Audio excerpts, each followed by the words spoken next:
to the place in the middle of the sun.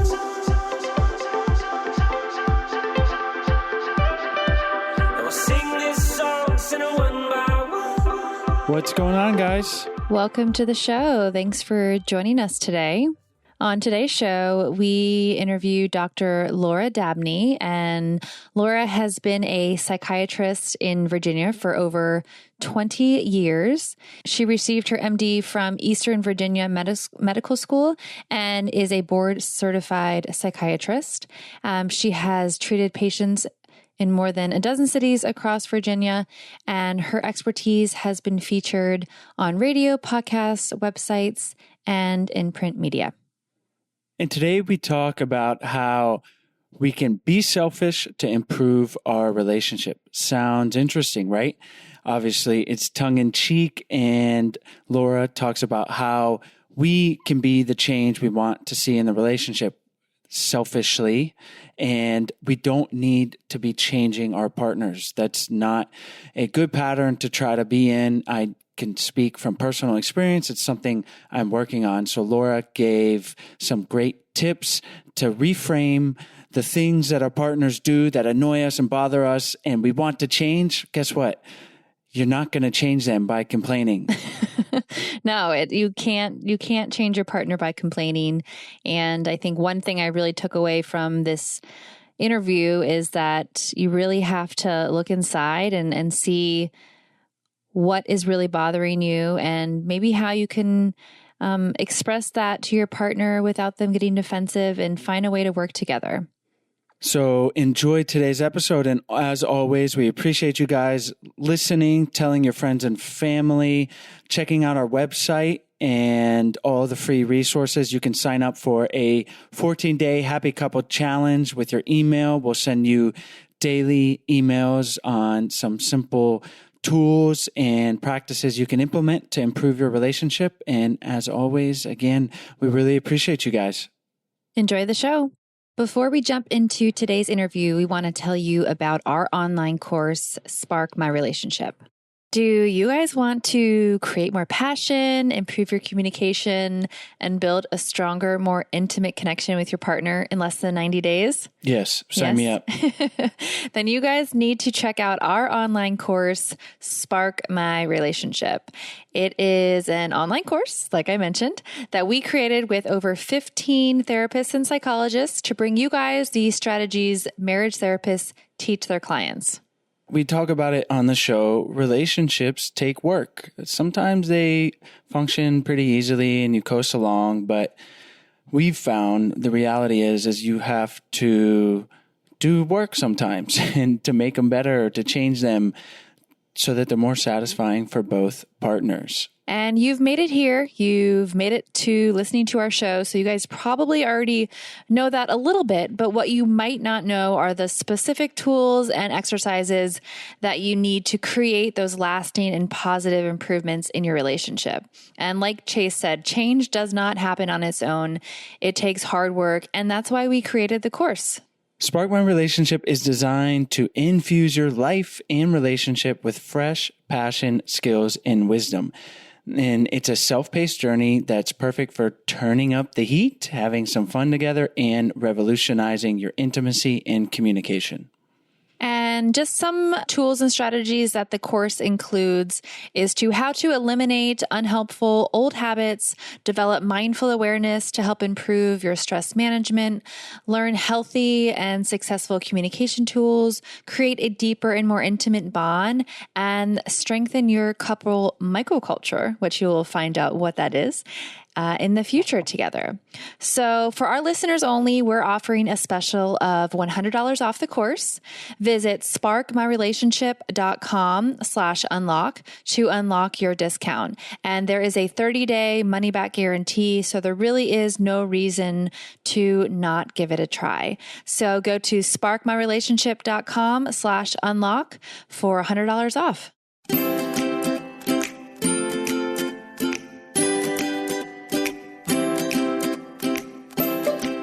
Hi, Laura. Thanks so much for joining us on the show today.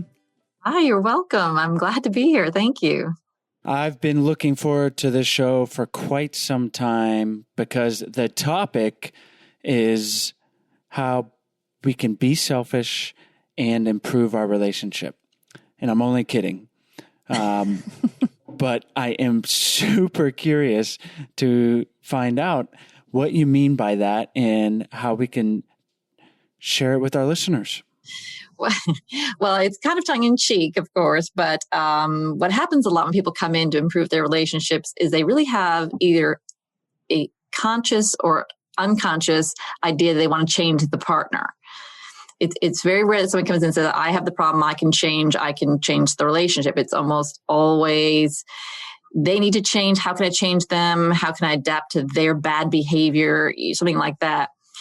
So when I started realizing, when I was helping people realize that they have the power to change, and since they're half the relationship, if they change, the other person will then be forced to change. It's because the dynamics of the system have changed. They said, well, isn't that being selfish? If I make the changes to improve what I want, what I need, isn't that being selfish? I'm like, well, that's our jobs as adults, is to stand up and take care of ourselves. So you're the best part you can be, which is your part of the relationship. So give us an example of how that might play out in a relationship. Well, again, so if somebody is always trying to change somebody else, that person is resentful and, not tolerating that well. We don't want to be changed by people. But if, here's a good example. I had a patient who was so incredibly frustrated that his wife would make comments under her breath. And he went through all these gyrations to get her to say it again, and she would refuse. So I'm listening, I'm here, I would like to hear what you said, please say it again. Or sometimes he'd get angry, and you always say it under your breath and never tell me, and on and on and on. And he asked me, what can I do to get her to say it louder? And I said, don't do anything. Simply stop saying anything. She's either going to if you change your role, you basically, I was telling him, you don't want to deal with this. It sounds like we went through that whole thing. He's like, I don't. I said, but then why are you dealing with it? If you don't want to deal with it, if it's something that's so annoying to you that you don't even want to acknowledge it, then don't acknowledge it. She's either going to have to say it again or say it louder or simply not say it at all and deal with it herself. He was so blown away by it. Was such a new concept for him that he talked about it for several more sessions. And I was so shocked to realize that helped. It didn't help her. It didn't change her, but it helped relieve his frustration and anxiety about it. And soon she stopped saying things under her breath. And how often do you see that kind of cause and effect where someone stops that, like he said, stop asking for what she's saying, and then eventually she stops doing what bothers him? Well, let me put it this way, because I don't really have the stats on that, but I can tell you that once somebody realizes that if they change their reactions or their approaches, that's what changes a relationship for the better. Nowhere has ever been effective in changing a relationship to keep trying to change the other person. I've never seen that work. But isn't there a fine line there of actually communicating to your partner that what they're doing is bothering you as well? Exactly. But how do you find that balance? Right. So instead of saying, how many times have you heard this where someone says, you shouldn't be late all the time. It's really rude to be late. How can you do that? I mean, what is wrong with you that you're always late? Or something in that vein where you're telling the other person, you're instructing. Sometimes people say, well, I'm just instructing them, I'm teaching them. Mm-hmm. But it all comes across as critical, as opposed to what I would say, we're saying here, the more selfish way of saying, I have to let you know that I get really worried and anxious when you're late. So is there some way we can, stop this pattern of we set up a date and you're late? See how that's so much more, it's so much more I-centered. We use that's been used a lot in the pop psychology, the I statements, but that's what it's saying basically, is just focus on you, your pain, and what you need from the other person, right? Your needs, your pain. And then the other person gets to, as the adult, gets to decide how they're going to change to help you with that pain. And if they love you and care about you, they're going to want to make a change because you're in pain, not because you've instructed them or taught them or know better than them. You see? What if instead of somebody saying, when you're late, it makes me worried, what it makes them really feel is just super annoyed because maybe they feel like it doesn't show respect or something like that. Exactly. It's whatever it is you really have, whatever feeling it really is, it's revealing the reality of you. And then I would not add the respect part because you're assuming that they're doing it because it's disrespectful. You could say, it's really annoying to me. It feels disrespectful to me, right? I just have to let you know it irritates me that I'm in a bad mood when you get here. And it's like it just sort of ruins our whole date, right? So you can say it all like that. Whatever that's where the whole being selfish is another part to that. Is instead of spending so much time wondering why or trying to change them or it's like your father, it's like your mother, she always does, going down that path of what's wrong with your significant other, it's so much more valuable to sit there and think, okay, what is this feeling I'm having? What is it about exactly? Because sometimes it may be something that happened at work right before you got to the date. And it's not the late necessarily. Like, you sit there and think about it for a while. Give yourself that time and space to think inward. What's that feeling exactly? And where is it coming from? Then you'll be so much more effective to know what to do about it, to make the next step. Yeah, it's so much more of like self-exploration and learning about yourself than it is trying to be critical and change your partner. Right. I've had patients who get really angry at this point, when I am talking to them about the benefits of going inward and affecting change for whatever pain they're having, that they start down the path of, well, why should she get away with it? I mostly see men, so I'm sorry if I always say she. It could be he. But why should she get away with her behavior? Why should she not have to do any of the work? Why should I do all the work? And that's a really interesting take right there. It just shows how looking inward can be seen as such a bad thing. Like it's so much work, or you're somehow letting her off the hook. And it gets really interesting when we start delving down into this whole looking at yourself and standing up for yourself. There's a lot to unpack here, and obviously a lot of different circumstances that we can take this approach. So let's say we look inward and we have something that's bothering us with our partner. We look inward before just blurting it out or communicating how we feel. And we realize we want to communicate it. We share it. And you said earlier that you're just sharing your needs. Like, I feel hurt when you do this. And then you said something, then your partner, will change if they love you. But to me, that's where, obviously it depends on the thing, but that's where it gets complicated. Because what if your partner, you're asking for this thing, you say, I feel hurt when you do this, and your partner just can't relate or is like, I don't want to change that. How can both sides think about that situation? Yeah. And just to be clear, and I'm sorry if I said it wrong, but you're encouraging somebody, you're increasing the odds that someone's going to want to help you if you put it in the form of I'm in pain, as opposed to you have a problem. So absolutely right. So you can't control your partner, but just by saying I'm in pain, I need your help with this, doesn't guarantee it. Absolutely. But it certainly is a much more likely. It's like someone came to you with a cut on their finger. You're just compelled to want to do something. If you care about that person. So yes, we're just giving the higher chance option there. But if you were to say, I always use the template, I feel X when you do Y. So I'm in pain, whatever that word is, irritated or worried when you're late. And they go, well, I'm still going to be late. And then that's fine. Then like, okay, so that's why my next statement was, what can we do about this?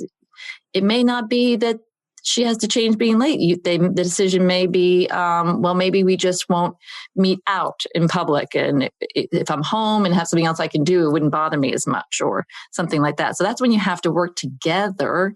And that's the beautiful intimacy part, right? So you're saying, I'm hurt by this. They're saying, well, I'm hurt by the need to change and be here on your schedule. Okay, so this is what we have. I'm hurt and you're hurt. What can we do now? What can we work together on creating our own plan of how to deal with this? And that's the intimacy that eludes a lot of people who want to start out by changing the other person. Have you ever worked with any couples where the final conclusion of like this type of situation was one person just kind of needs to get over it? Like, I know there's always room for improvement and discussion, but is there ever a situation where you've told someone in the relationship, well, you know, you guys have worked it out and come to this place, but you might just have to get over this behavior or this something to be able to continue in the relationship? I think that's pretty much close to what we were talking about with the first patient example I gave, where that's what she kept saying. She's like, well, I can't help it if you can't hear, and I'm not going to say it louder because you're not paying attention. So she kept blaming him and, just wasn't, basically said, I'm not going to change, and implying that he had to get over it. And that's when he had more options, which was to, again, change his approach to her. So let's say she said, I'm not going to, in our new example, that she's not going to stop being late or not. Then he could say, well, okay, that's fine, but I'm going to leave before I get too irritated. So if I'll leave after waiting for 15 minutes. Then he gets to do that. Then he has to help his own irritation, soothe his own irritation. It's really like a superpower when you start to practice it. And it's easier said than done, but just the realization that we don't have to change our partner, nor should we, in that we can change our perspective and decide if we're going to be annoyed or not by our partner saying something under their breath. And it's easier said than done, but I've found that when I am able to do it in my best moments, that it's really an amazing tool and it can improve the relationship. But I would want to ask you, maybe it seems like there's examples when we shouldn't be overlooking things, or that if we just maybe say, oh, I'm just going to change how I look at this, it's actually maybe we're selling ourselves short with our expectations of our partner.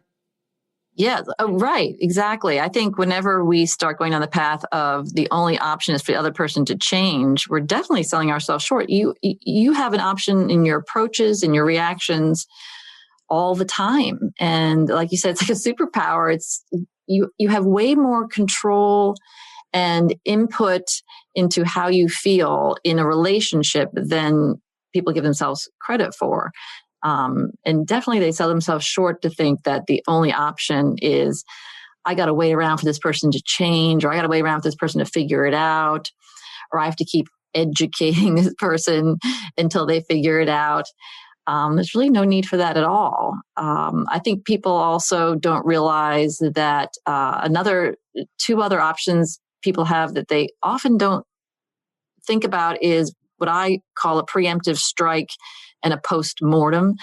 So the before and after discussions you can have after a difficult discussion, or when something went awry, like you didn't maybe say it right, or the way you wished you had, or their response was overwhelming to you in some way.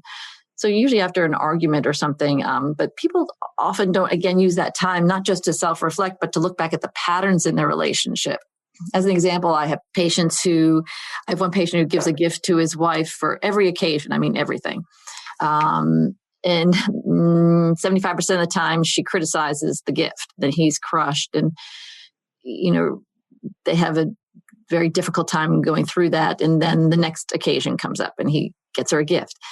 So this went on for years. And finally I said, some way you just go in and you see the flowers, you think, oh, it's whatever day, Flag Day. And so I'm going to get those for my wife. She's going to be so happy. But you're forgetting the pattern of, I'm like, if I know there's a high chance she's going to be upset and critical, and then you're going to get back into this thing again, what's keeping you from realizing that pattern is very likely and doing something about that. And so what he learned to do was to, instead of jumping to get her something, he learned to do a preemptive strike. So calling her and saying, hey, there's these beautiful flowers in the store. I'd love to get them for you. But I know sometimes, you're not always in the mood to get a gift. Is this something you would like? And so they were able to work out, it was more of a together decision as opposed to him deciding that this gift was what she needed at this time. That makes a lot of sense. And it's a great way to reframe things and prevent, issues or feeling hurt. When I asked the last question, I think maybe I wasn't exactly clear, but I was also wondering if we're taking the perspective of, okay, my partner's doing this, and it's annoying me or bothers me, I can change myself. I don't need to change them. But is there a point when we shouldn't be doing that? Like that we shouldn't, in a way, just think, I'm going to change how I look at this, because it's just going to be degrading, or that we're going to, it's not sustainable to just always be overlooking something that might be a deal breaker. Yeah, definitely we don't want to overlook. Right. This is different than realizing that you can make a change isn't overlooking what they're saying. Do you mean as opposed to telling them this is bothering me?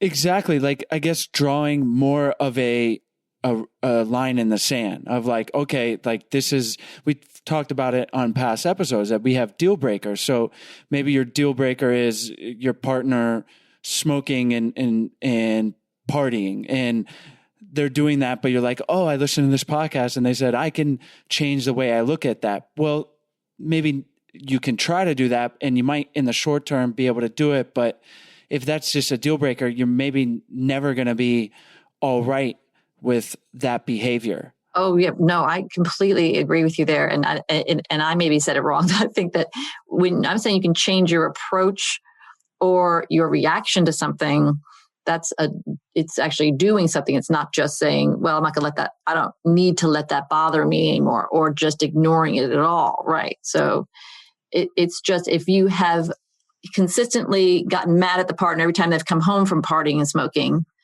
and that's not working, that partner's not changing, instead of giving up, like, well, I have to keep doing it until they stop, or I just have to suck it up and deal with it. You can maybe, those nights, go to a hotel.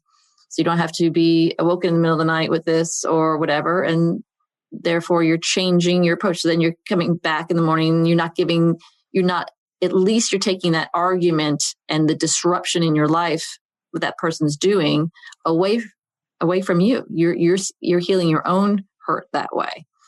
And maybe that will make your partner think twice about staying out all night. They come home and you're not there, and who knows? But my point being that you can change how you approach something or how you react to something, as opposed to simply sucking up or keep attacking that person. Before we continue on, we're going to take a short break to tell you about our sponsors. Voting has always been important to me because I know how lucky I am that I am able to exercise my right to vote. But not everyone can say the same. Unfortunately, there are many people in our country that are being prevented from exercising their right to vote. We live in a democracy. Demand that your elected officials have the time to count every vote in the 2020 elections. Decision makers nationwide want to make it harder to get every ballot counted and voice heard. Don't let this stop you from taking a stand to protect your voting and civil rights. They will not silence us. Visit andstillivote.org to call your elected officials today to make sure every vote is counted. Paid for by the Leadership Conference Education Fund. BetterHelp connects you with a professional counselor from the comfort of your home. You can schedule weekly video or phone sessions, all without ever having to leave your house. It's super convenient and helpful using BetterHelp. And once you use the service, it'll be super easy to know why so many people are using BetterHelp. BetterHelp is growing so much that they've actually had to start recruiting additional counselors in all 50 states. And it's not self-help. It is professional counseling. And it's one of the best ways to improve your relationship, reach your goals, and really just improve your overall mental health. If you're not happy with your counselor for any reason, you can request a new one at any time for no additional charge. BetterHelp is secure, convenient, and professional. We want you to start living a happier life today. As a listener, you'll get 10% off your first month by visiting betterhelp.com/ido. Join over 1 million people taking charge of their mental health. Again, that's BetterHelp, HELP.com/ido. I got it. And obviously there's a lot of different examples of having something bother us and communicating that to our partner. And let's say we take this passive approach and it's still continuing to really bother us. And we've expressed that to our partner. I feel hurt when you do X. And you just communicate it, but then you're not saying, but I want you to change X. But it's just a reoccurring pattern that you continue to feel hurt and they continue to do it, even though you've expressed that. What are some steps outside of outright asking them to change at that moment? Right. So we talked about the preemptive strike a minute ago, where you look in advance of what is historically caused a problem, saying, I foresee this coming up. I see the holidays coming up. And as you recall, I get upset every year because you always want to go to your parents. So can we talk about this before the holidays are upon us, about what we can do to make us both happy? So that's a preemptive strike. The other option is to do a post-mortem. So if you've been asking a person to change, and by telling them in the quote unquote, healthiest way that this bothers me, can we make changes here? What can we do? And they're still not making changes, then you can do a post-mortem where, we have to talk about this problem. I keep bringing up that it hurts me, and you say you're going to make these changes, but then don't, or go back to it, or whatever the problem is. What can we do? What's going on here that this hurt that I keep saying I have, somehow you don't want to seem to address it consistently. So it's just another way of saying you're hurt, but pointing out that it's an ongoing pattern. Because a lot of times what seems to be a pattern to you isn't a pattern to the other person. They have their own set of hurts and viewpoints. And some people say, why do I have to repeatedly tell them that it hurts me? It's because that's your hurt. It's your agenda. They have a different agenda. So you're going to have to remind your partner, if it's something they just don't get, or it's not something they can really relate to why that hurts you, they're most likely going to follow some kind of a pattern to change and help you for a while, but there's nothing wrong with having to remind them, and that's actually very common. You can again do that kindly. But if it's just constantly they're not paying attention, you have to consider that they're possibly a red flag person, right? Someone who doesn't have empathy. And you may have to make a serious change, like leave the relationship, or try again to say, look, you're saying you want to help me with this hurt, but I'm not getting that vibe because this, that, and the other. They may go, oh my God, I totally forgot that's something that bothers you. So it's worth to check it out that way. That's checking out red flag behavior, and see what happens. They might just totally be oblivious. It might not be personal, or they may have a lack of empathy. Then you have a bigger problem on your hands.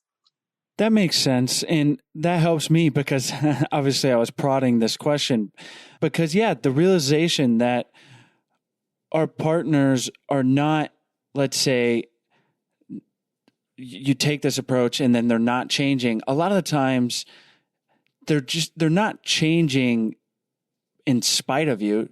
They're just not changing because, they don't either realize how much it hurts you, or their intention is not to hurt you.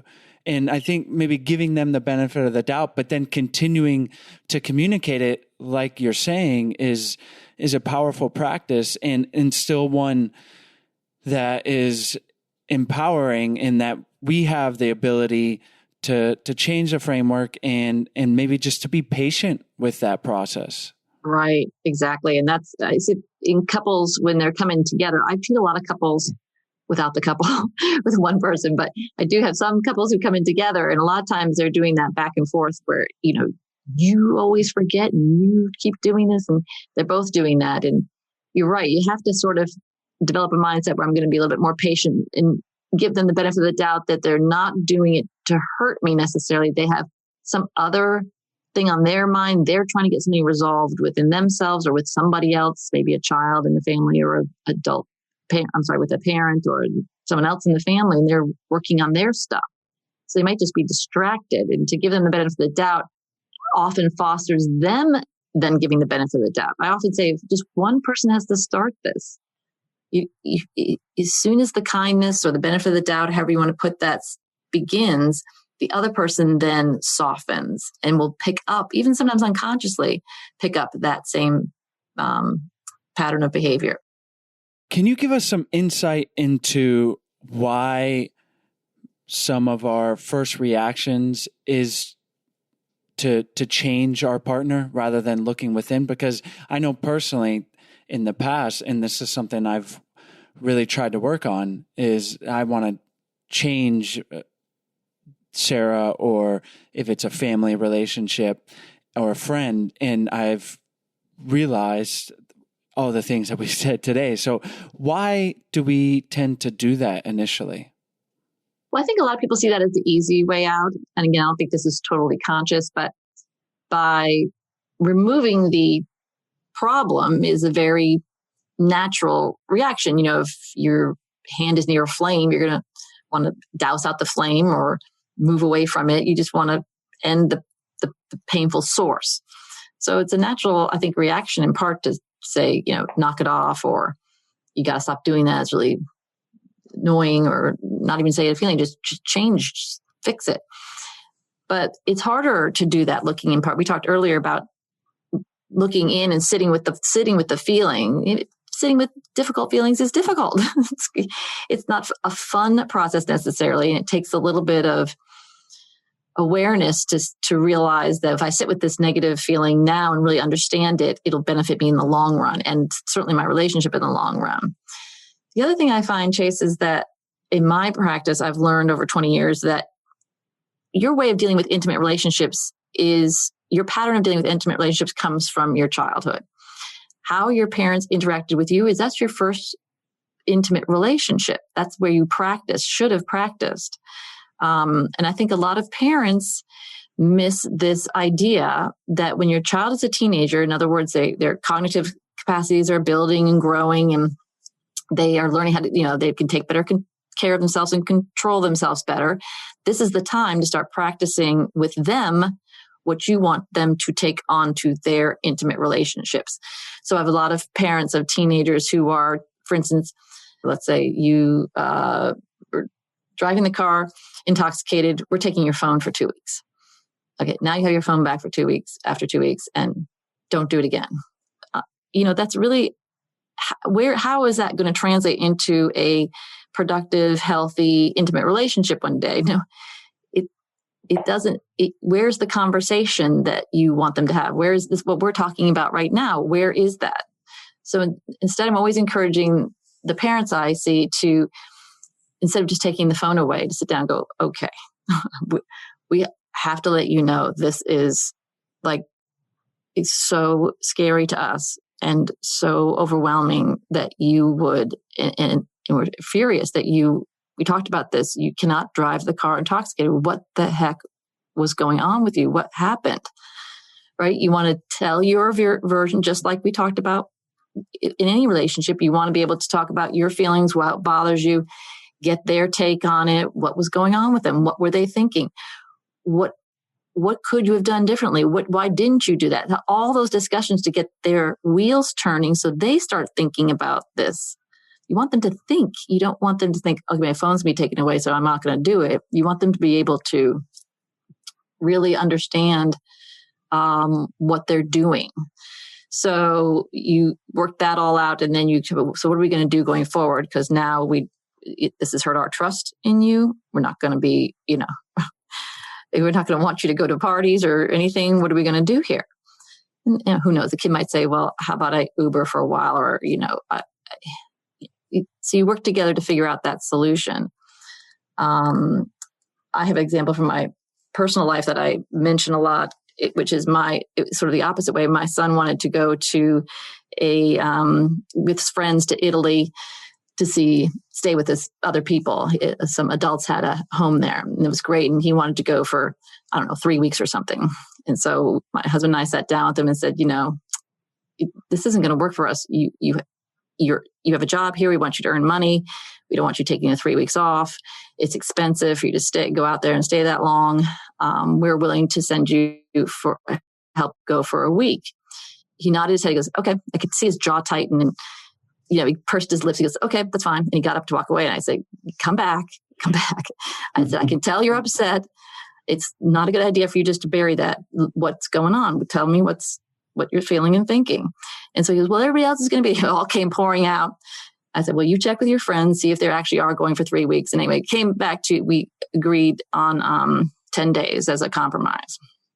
Thank you for that example. And I'm just thinking, as you're saying that, how Sarah and I, we have a 5-year-old daughter. So obviously this will be super valuable. And how we model that in our adult relationships, that, if your parents, if you just handled that, like, no, you're not going, or you didn't, and then didn't ask him about his feelings, he's not practicing introspection and getting in touch with his feelings, and certainly then not even being able to communicate it. And then, so of course, when you get to an adult relationship, that's the modeling you're going to have. And it's a bit intimidating as a parent, but we're happy to have these tools,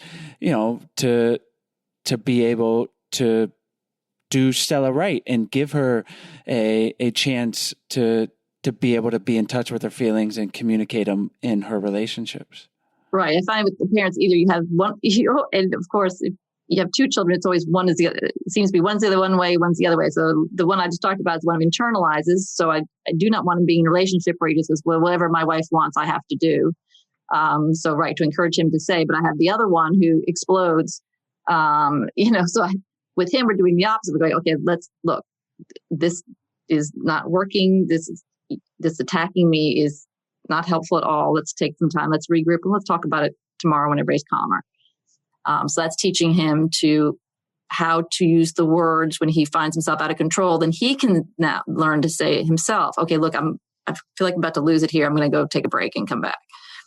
Yeah. And it's a great way for us to wrap up with this idea of passing these skills on to our kids, or just realizing for ourselves and our partner, and having empathy for ourselves or our partner. If you get frustrated by them for not communicating or doing it in ways that are difficult, it's like, well, they're probably modeling the skills that they got from their parents or did not get. So I think that's a valuable perspective as well. Right. People these days, people are a little hung up on the whole, I don't want to blame my parents. And it's really it's not all about blame. It's just about the patterns of behavior that develop probably because they weren't taught. And it's really valuable to look at the patterns that happen in childhood and realize that, you're recreating them. Because a lot of times when I say, look back, I go, well, how did your parents deal with difficult feelings like anger and sadness? They're like, oh my God, they didn't. And that's what I'm doing. So it's easier for us to see the patterns and what didn't work for us when we were growing up. And that way it makes it a little bit easier also then to learn what would be a better course of action for you. Exactly. Well, Laura, this is a great place to wrap up. Before we finish up, can you tell our listeners where they can find you online and get in touch? And if there's anything we skipped over or that you really want to emphasize on today's topic, and then we'll say goodbye. Well, I always like to wrap up with please, if you need any assistance, a lot of people feel embarrassment or shame about needing the help to figure these things out, like they should be able to. But, when we're in our own heads, it's very common to not be able to see that when I said looking back in your childhood, it's easier to see the patterns is because you're removed just a bit. Our biggest superpowers as therapists or psychotherapists or counselors is not so much that we know everything, but that we are removed from your life. So it's easier for us to see your patterns. So it is, when you come in and we can see the pattern and you can't, it's not because you're defective. It's just because you're human. So if you need this help, please don't hesitate to reach out. And you can reach me in particular at 757-695-3925. Love to talk to people about their problems. And you can also find me online, Facebook, LinkedIn, Instagram, Laura Dabney, MD. Wonderful. We'll have the links to your website, your social media in the podcast description, as well as on our website at idpodcast.com. And again, thank you so much for joining us on the show today. Thank you very much for having me. It's great talking to you guys, as always. Thanks so much for tuning in to today's show, guys. As always, the links will be in the podcast description as well as on the show notes on our website at idopodcast.com. And while you're on our website, we hope you guys check out our free 14-day Happy Couple Challenge. It's a challenge where we send you a daily email for 14 days with easy, doable challenges to help strengthen and improve your relationship. And it's honestly just a whole lot of fun to do with your partner. It's something new, and we think you guys will really enjoy it. So check it out. And while you're on the website, there are tons of free resources, as well as more information about our online course, Spark My Relationship, where our listeners can get $100 off. So check that out. You can go directly to the course website at sparkmyrelationship.com/unlock, and that's where you can get the $100 off. So thank you guys for tuning in, and we'll see you next week.